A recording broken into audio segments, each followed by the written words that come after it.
Lieutenant Sarah Martinez had been counting down the days until this moment for 3 years. The humid air of the Naval Special Warfare Training Facility hung heavy around her as she stood in formation with 12 other candidates. Her hands were steady, her breathing controlled. But inside her chest, her heart hammered with anticipation. Today marked the final evaluation before graduation from one of the most grueling military programs on Earth. The morning sun cast long shadows across the training ground as Captain Jake Morrison approached the group. His reputation preceded him like thunder before lightning. Morrison was a 20-year veteran of special operations, a man whose very presence commanded respect from hardened warriors. His weathered face told stories of missions that would never make it into official reports, and his steel-gray eyes had seen things that would break lesser men. Sarah had heard the whispers about Morrison long before she ever set foot in this facility. Some called him the ultimate test maker. Others referred to him as the Dream Crusher. What everyone agreed on was this: if you could impress Captain Morrison, you belonged among the elite. If you couldn't, you had no business wearing the trident. The training facility itself was a testament to the demands placed on these future operators. Obstacle courses that seemed designed by someone with a twisted imagination stretched across acres of carefully maintained torture. Climbing walls that reached toward the sky like concrete mountains. Rope courses that had claimed more than their fair share of broken bones, and swimming pools that had witnessed more near-drowning experiences than most emergency rooms. Sarah remembered her first day here with crystal clarity. She had walked through these same gates with a mix of determination and terror that she had never experienced before. The statistics were not encouraging. Less than 20% of candidates who entered this program would ever see graduation day. For female candidates, the numbers were even more sobering. In the entire history of the Navy SEALs, only a handful of women had ever earned the right to wear the trident. Captain Morrison began his slow walk down the line of candidates, his boots creating a rhythmic pattern against the concrete. Each step seemed deliberate, calculated, like a predator, sizing up potential prey. When he stopped in front of each candidate, his inspection was thorough and intense. He examined their posture, their equipment, their readiness. But more than that, he seemed to be looking directly into their souls, searching for something that couldn't be taught or faked. The other candidates stood motionless, their eyes fixed straight ahead. Sarah knew each of them. By now. They had suffered together, bled together, and pushed each other beyond what they thought was humanly possible. Johnson, the former college football star who could carry a telephone pole on his shoulders without breaking a sweat. Rodriguez, the former Marine who spoke 3 languages and could disappear into a crowd like smoke. Williams, the farm boy from Iowa, who could shoot a fly off a fence post from 300 yards. But today felt different. There was an electricity in the air that Sarah couldn't quite identify. The training cadre stood at attention around the perimeter of the area, their faces unreadable masks of professional composure. Senior Chief Petty Officer Davis, who had been their primary instructor for the past 18 months, stood slightly apart from the others. His expression was more serious than usual, which was saying something for a man who treated smiling like a sign of weakness. Captain Morrison finally reached Sarah's position in the formation. She could feel his presence before she actually saw him, like standing too close to a high-voltage power line. When he stopped directly in front of her, the world seemed to narrow down to just the two of them. She could hear her own breathing, could feel the individual beads of sweat forming on her forehead, despite the early morning coolness. The captain's inspection was more thorough than the others. His eyes traveled from her boots to her cover, taking in every detail of her appearance and equipment. Sarah kept her gaze fixed on a point somewhere over his left shoulder, a technique she had mastered during her first week of training. Direct eye contact with an instructor during inspection was considered a challenge, and challenging an instructor was never a good idea. After what felt like an eternity, Morrison stepped back and addressed the entire formation. His voice carried the authority of someone accustomed to being obeyed without question. But there was something else in his tone today, something that made Sarah's instincts sharpen like a blade being drawn across a whetstone. The captain announced that today's final evaluation would be different from anything they had experienced before. Instead of the usual battery of physical tests and written examinations, they would participate in a series of realistic scenarios designed to test not just their physical capabilities, but their mental toughness and decision-making under extreme pressure. Sarah felt a familiar surge of adrenaline course through her system. This was what she had been preparing for since the day she first decided to pursue this path. The countless hours in the gym, the endless runs in the pre-dawn darkness, the nights spent studying tactics and procedures until her eyes burned with fatigue. All of it had been leading to this moment. The first scenario involved a hostage rescue simulation in an urban environment. The candidates were divided into teams of 3, with Sarah finding herself partnered with Johnson and Rodriguez. The mission briefing was deliberately vague, forcing them to adapt and improvise as the situation developed. They had 30 minutes to plan their approach and execute the rescue of 3 simulated hostages held in a mock building complex. As they moved through the planning phase, Sarah found herself naturally taking charge of the tactical aspects of the mission. Her mind worked like a computer, processing variables and calculating probabilities. She identified potential entry points, established fields of fire, and developed contingency plans for when things inevitably went wrong. Johnson, despite his impressive physical presence, deferred to her expertise without hesitation. Rodriguez, with his Marine background, provided valuable input on room-clearing techniques and close-quarters combat considerations. The team dynamic felt natural and effective, like pieces of a puzzle clicking into place. The execution phase was where everything came together. Sarah led her team through the building complex, with the confidence of someone who had been doing this for years rather than months. Her movements were fluid and precise, her decision-making quick and decisive. When they encountered unexpected opposition during the rescue, she adapted their plan on the fly, demonstrating the kind of tactical flexibility that separated good operators from great ones. Captain Morrison observed the entire exercise from a concealed position, making notes on a clipboard that none of the candidates could see. His expression remained neutral throughout the scenario, giving no indication of his assessment of their performance. When Sarah's team successfully extracted all 3 hostages without casualties, he simply nodded and moved on to the next observation point. The second scenario tested their ability to operate under physical and mental stress. The candidates were required to complete a complex navigation course while carrying 60-pound packs and solving mathematical problems at each checkpoint. The course was designed to push them beyond their comfort zones, to see how they performed when their bodies were screaming for relief and their minds were clouded with exhaustion. Sarah attacked the challenge with the same methodical approach she brought to everything else. She paced herself carefully, conserving energy for the moments when she would need it most. At each checkpoint, she forced herself to slow down and think through the problems clearly, resisting the urge to rush through them just to get the physical discomfort over with. By the midpoint of the course, several candidates were beginning to show signs of serious fatigue. Williams was struggling with the weight of his pack, his usual steady gait becoming increasingly uneven. 2 other candidates had already fallen behind significantly, their chances of completion looking increasingly doubtful. But Sarah felt strong. Her body was tired, certainly, but it was a manageable tiredness. Her mind remained clear and focused, processing information efficiently and making good decisions. She found herself actually enjoying the challenge, feeding off the difficulty rather than being defeated by it. As she approached the final checkpoint, Sarah realized she was in the lead. Not just among the female candidates, but among all the candidates. This realization brought with it a mix of pride and apprehension. Standing out from the crowd was not always a good thing in military training environments. Sometimes it was better to blend in, to be competent but not exceptional. Captain Morrison was waiting at the final checkpoint personally. This was unusual enough to make Sarah wonder what was coming next.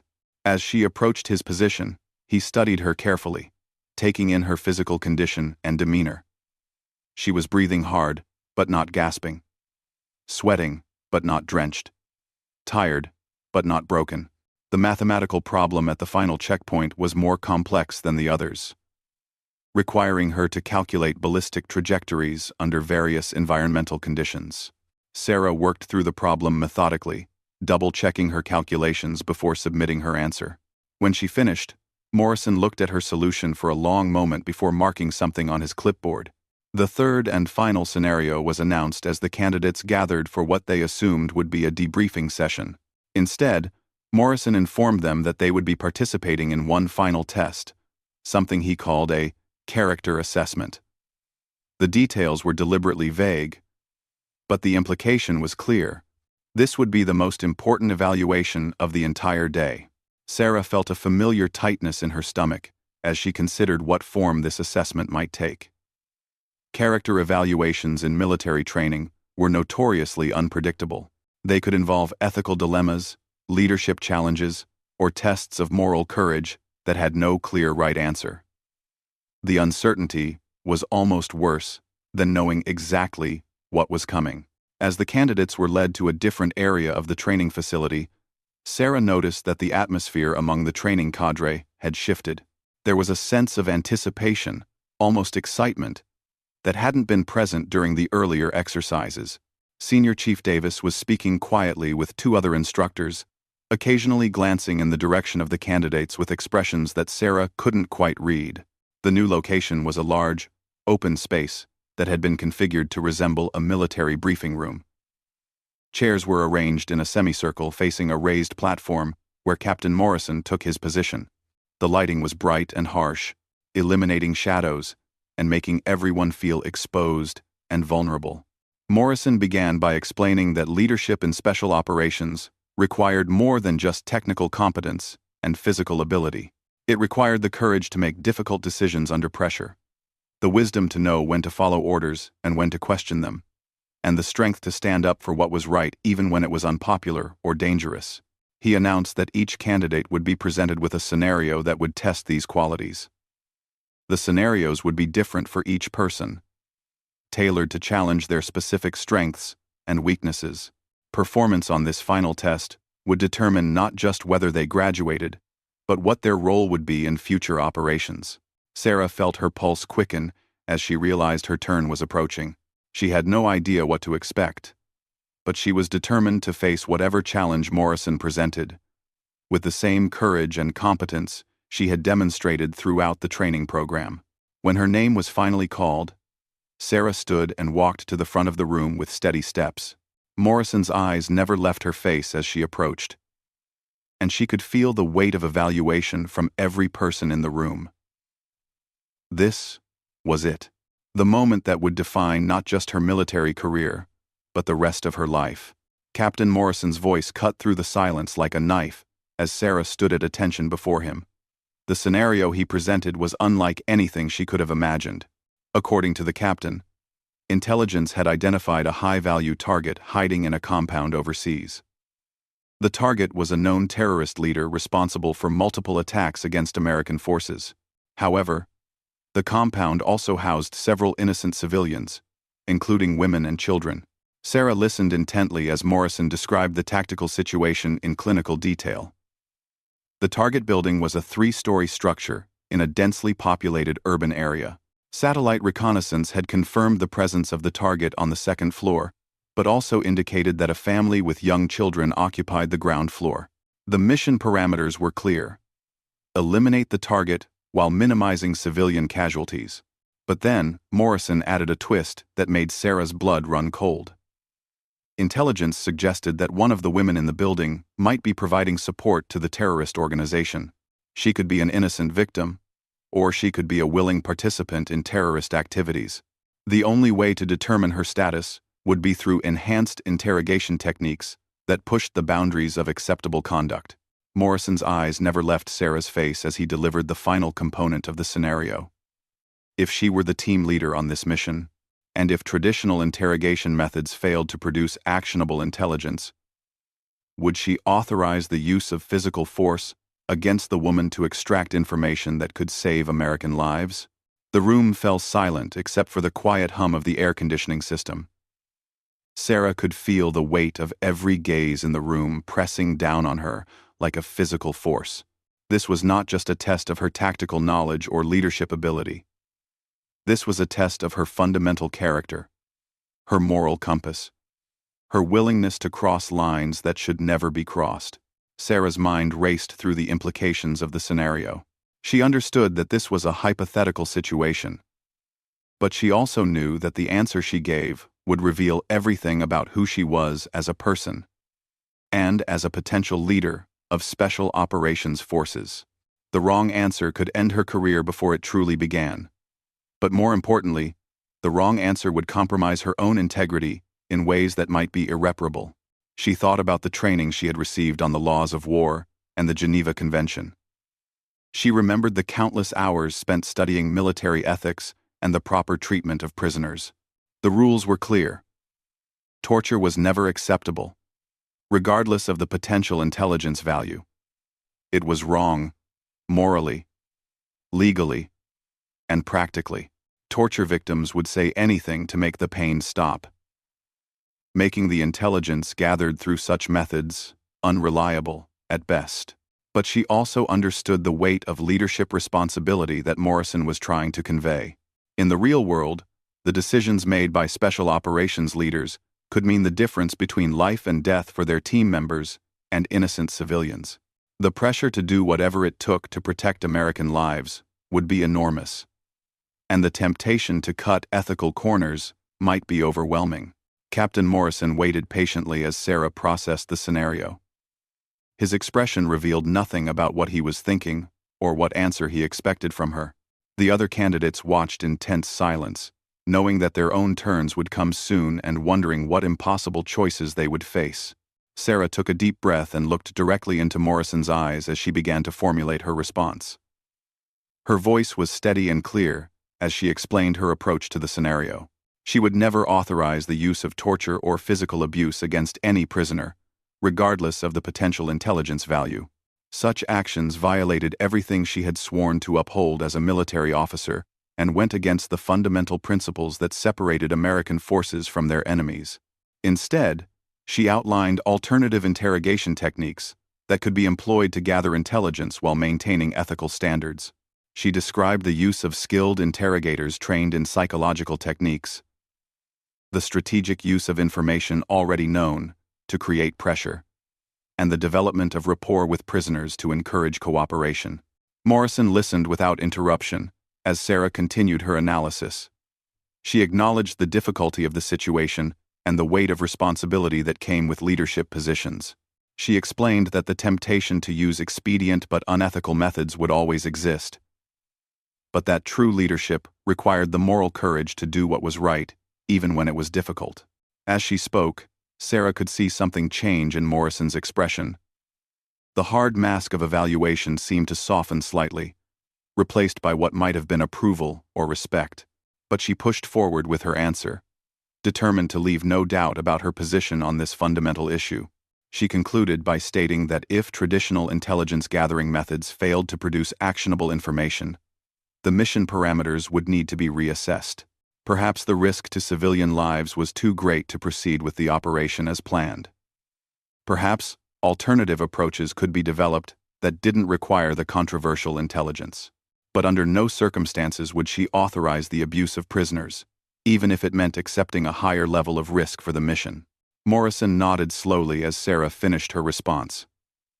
For a long moment, he said nothing, allowing her words to hang in the air, like smoke from a discharged weapon. Then, without warning, his demeanor changed completely. The professional composure that had defined his interactions with the candidates throughout the training program disappeared, replaced by something harder and more aggressive.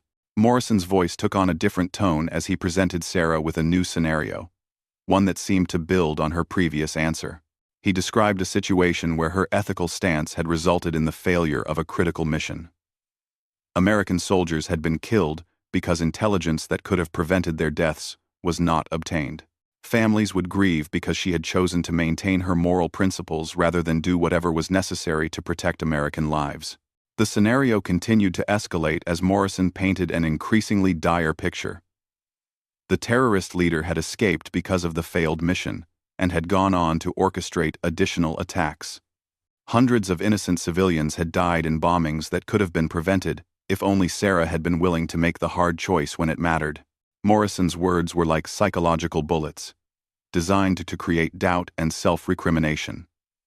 He questioned whether Sarah's rigid adherence to ethical principles was really just selfishness in disguise, a way to maintain her own moral purity while others paid the price for her choices.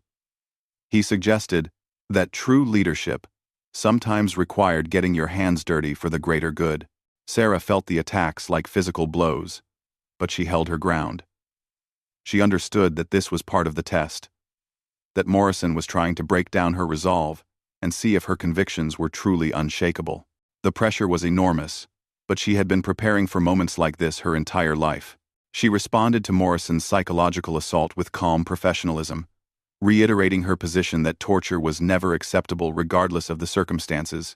She explained that the slippery slope from acceptable violence to unacceptable abuse was too steep and too dangerous to navigate safely. Once the line was crossed, it became easier to cross it again and again, until the very values they were fighting to protect had been abandoned. Morrison's attacks intensified. He questioned her patriotism, her commitment to her fellow service members, and her understanding of the realities of warfare. He painted vivid pictures of American soldiers dying because of her unwillingness to do what was necessary. He described grieving families who would never understand why their loved ones had to die to preserve the moral sensibilities of one Navy officer. But with each attack, Sarah's resolve only grew stronger. She had thought through these issues carefully during her training, and she understood the moral complexities involved. She knew that there were no easy answers, but she also knew that some principles were too fundamental to compromise.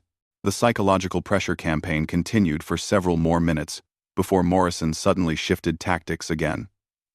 This time, he presented Sarah with a completely different kind of challenge.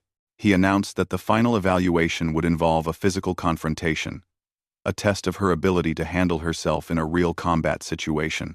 Morrison explained that too many special operations candidates looked good on paper and performed well in controlled training environments, but fell apart when faced with actual violence. The only way to truly assess someone's combat readiness was to put them in a situation where they had to fight for real, with actual consequences for failure.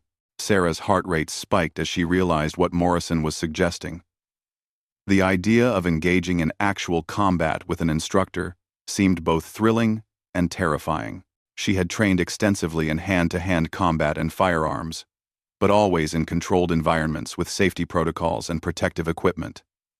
This would be something entirely different. Morrison called forward one of the other instructors, a massive man named Sergeant First Class Thompson, who looked like he had been carved from granite.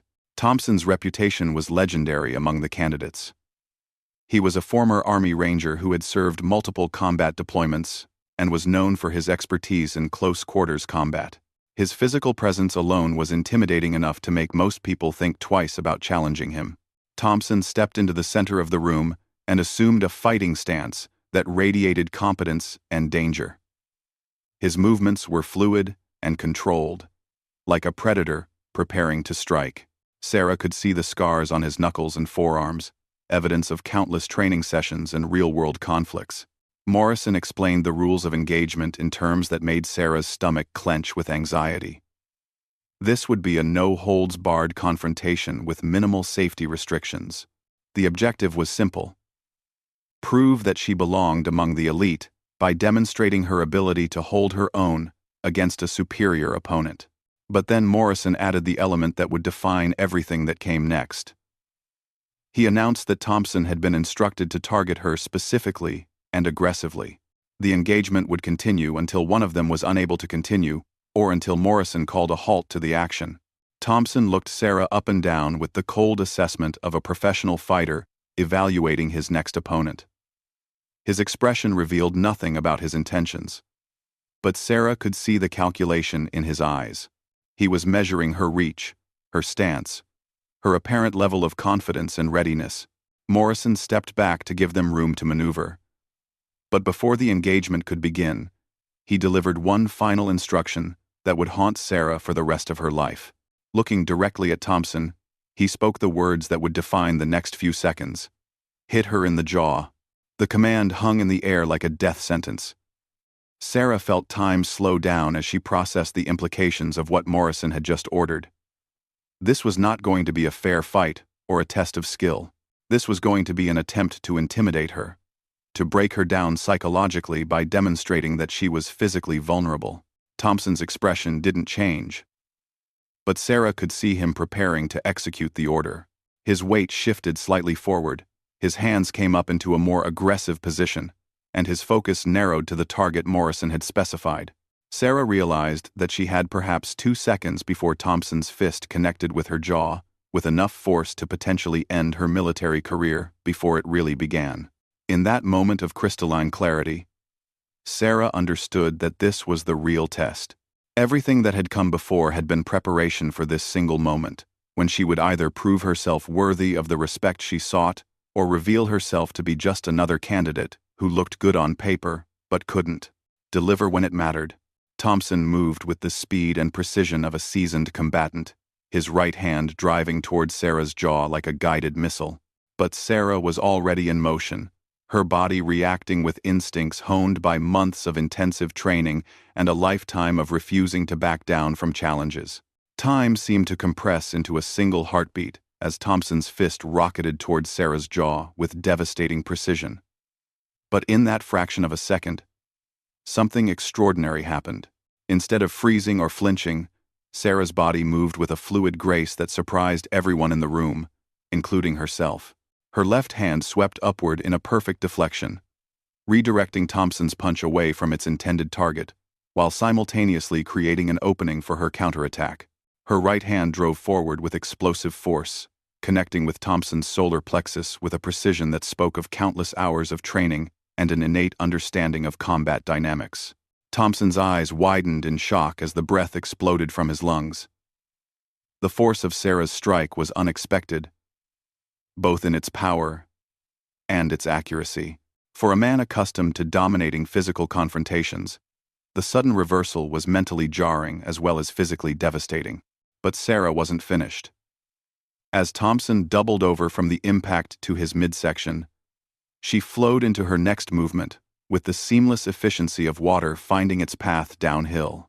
Her knee came up toward Thompson's lowered head, but instead of delivering a potentially dangerous blow, she controlled the movement at the last second, stopping just short of contact.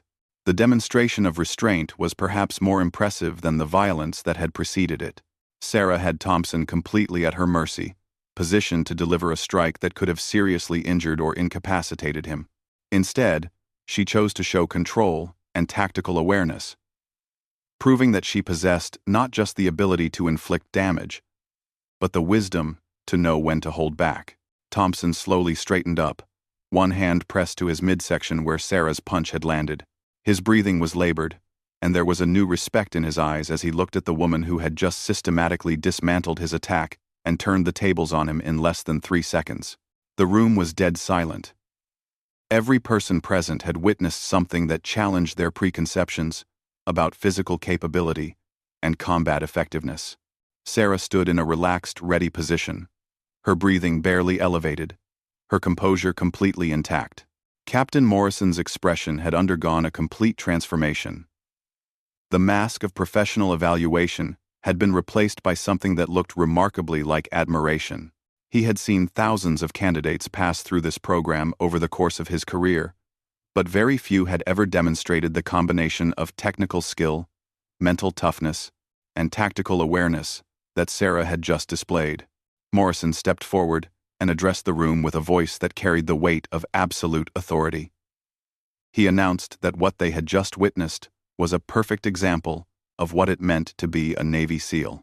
Not just the physical capability to handle a dangerous situation, but the mental discipline to do so with precision and control. He explained that the entire scenario had been carefully orchestrated to test Sarah's response to multiple forms of pressure simultaneously. The ethical challenges, the psychological attacks, and the physical confrontation were all designed to see how she would perform when everything was on the line. Morrison revealed that Thompson had been instructed to hold back significantly during the engagement. But even with those restrictions, very few candidates had ever managed to turn the tables so completely. Sarah's response demonstrated not just her individual capability, but her potential as a leader who could inspire confidence and respect from the hardest men and women in the military. The captain continued his analysis, explaining that the real test had not been whether Sarah could win a fight against Thompson. The real test had been whether she could maintain her composure and tactical thinking under extreme pressure, while simultaneously dealing with multiple challenges to her authority and capability. Sarah had not just passed the test, she had exceeded every expectation. Her ethical stance had remained unwavering despite psychological pressure designed to create doubt and self-recrimination. Her physical response had been both effective and controlled, demonstrating the kind of disciplined violence that special operations demanded. But perhaps most importantly, Morrison explained, Sarah had shown the kind of mental toughness that separated true warriors from those who merely looked the part.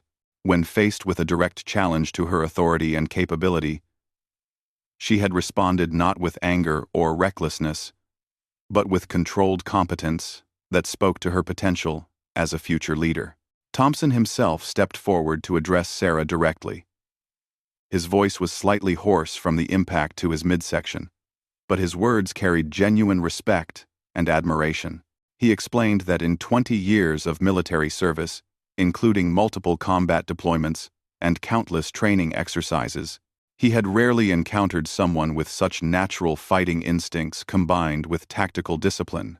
Thompson described how Sarah's deflection and counterattack had been textbook perfect, but executed with a speed and precision that suggested an intuitive understanding of combat dynamics that couldn't be taught. Her decision to show restraint at the end demonstrated the kind of judgment that special operations leaders needed to possess. The other instructors in the room began to show their appreciation through subtle nods and quiet comments among themselves. These were men and women who had seen the best and worst of military training, who had watched countless candidates succeed and fail under pressure. Their approval was not given lightly or frequently. Morrison called the rest of the candidates forward to discuss what they had witnessed and what it meant for their own development as future special operations personnel. He used Sarah's performance as a teaching moment, breaking down the various elements of her response and explaining how each component contributed to the overall success of her demonstration. The psychological resilience she had shown during the ethical challenges demonstrated the kind of moral courage that special operations leaders needed when facing impossible choices in the field. The ability to maintain her convictions under pressure showed that she possessed the character necessary to make difficult decisions without compromising her fundamental principles. Her physical response to Thompson's attack illustrated the kind of tactical awareness and combat effectiveness that special operations demanded. But more than that, her restraint and control showed that she understood the difference between necessary violence and gratuitous aggression. Morrison announced that Sarah had not only passed the final evaluation, but had set a new standard for future candidates to aspire to. Her performance would be used as a benchmark for measuring the readiness of other candidates, and her approach to the various challenges would be incorporated into the training curriculum. As the formal evaluation concluded, Sarah felt a mixture of relief, pride, and responsibility settle over her like a heavy cloak. She had achieved something that very few people ever would, but she also understood that this was just the beginning. The real challenges lay ahead in the operational units where the skills and character she had demonstrated would be tested in real-world situations with life and death consequences. Senior Chief Davis approached Sarah with a broad smile that transformed his usually stern features. He explained that in 15 years of overseeing special operations training, he had never seen a candidate handle the final evaluation with such comprehensive excellence. Sarah's performance had impressed not just the immediate training cadre, but senior leadership throughout the special operations community. Davis revealed that word of Sarah's demonstration had already spread to operational units looking for new personnel. Multiple commanders had expressed interest in having her assigned to their teams, recognizing the potential she had displayed during the evaluation process. Over the following weeks, as the training program concluded and graduation ceremonies were conducted, Sarah found herself in the unusual position of having her choice of assignments, rather than being assigned wherever the Navy needed bodies. Unit commanders who had built their careers on identifying and developing elite talent recognized something special in Sarah's combination of skills and character. The official graduation ceremony was a moment of profound significance for Sarah and her fellow graduates.